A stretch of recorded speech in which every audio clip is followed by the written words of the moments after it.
বিসমিল্লাহির রহমানির রহিম।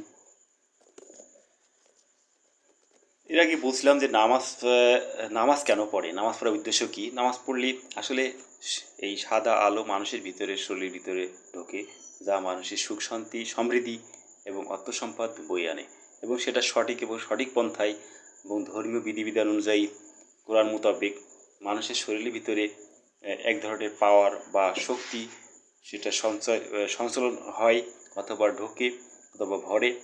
এই ভরা থেকেই সেই কার্যক্রম বা সঠিক পথ, সঠিক ভালো পথ, একটা মানুষের ভালো আয় ইনকাম, রুজি রোজগার এগুলো বৃদ্ধি পায়।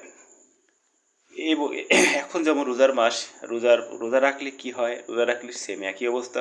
রোজা রাখলে মানুষের শরীরে সে এই ধরনের পাওয়ার বা আলো ঢোকে। যেমন মানুষ নামাজ পড়ে সিজদা করলে কপালের, অর্থাৎ মাথার উপর দিয়ে চোখ এবং কপালের ভিতর দিয়ে সাদা আলো ঢোকে নামাজ পড়লে, মানে সেজদা করলে আর কি। রুকু করলে দাড়িতে এই ধরনের দাড়ি দিয়ে পাওয়ার ঢোকে। তারপরে দণ্ডায়মান অবস্থান গলায়, এই গলা দিয়ে পাওয়ার ঢোকে।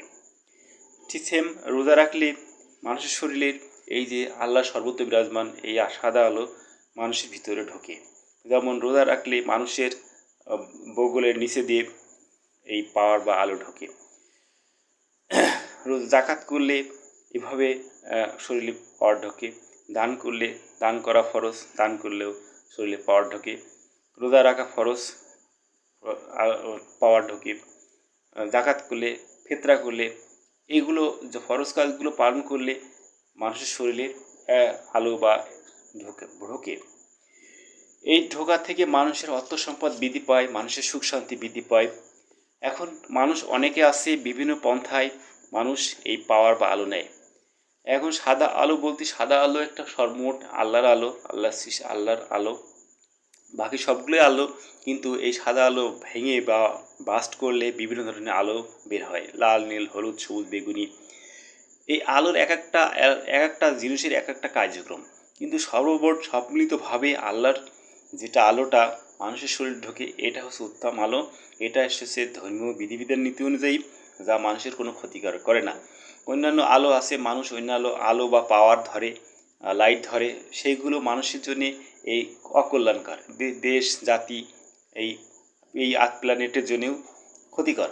এমন লোক আছে যে তারা আসলে জানে না এই আলো দিয়ে কী হয় বা এই পাওয়ার দিয়ে কী হয়। এই পাওয়ার দিয়ে দেখা যায় সাধারণত মানুষের এই পৃথিবীর ধ্বংস হয়, কিন্তু অজানার কারণে তারা ক্ষতি করে। এই ধরনের পাওয়ার ধরা শুধু ডিরেক্ট কোনো কাজ হয় না, কিছু প্রসেসিং আছে। প্রসেসিংগুলো করতে হলে অবশ্যই এগুলো খারাপ পন্থা বা শয়তানি পন্থায় অবলম্বন করতে হয়। আর শয়তান মানেই তো খারাপ, আর খারাপ হলে মানুষ বা খারাপ ব্যক্তি কখনো জান্নাতি হতে পারে না। এক হচ্ছে আল্লাহর সাথে শরিক করা, দুই হচ্ছে প্রসেসিং করায় আলো ধরার কারণে প্রসেসিং করার সময় খারাপ কিছু করতে হয়। এই দুটো পন্থাই খারাপ, যার কারণে মানুষ দুই দিক থেকে তারা ক্ষতির সম্মুখীন থাকে। আর কোরআন লেখা আছে এই ধরনের লোককে পাইলে তাদেরকে শাস্তিমূলক ব্যবস্থা করা, এবং পরবর্তীতে ইহকালে দুটাই। কারণ এটা একটা দেশ জাতি, একটা সমষ্টিগত মানুষের জন্য অকল্যাণকর, ক্ষতিকর।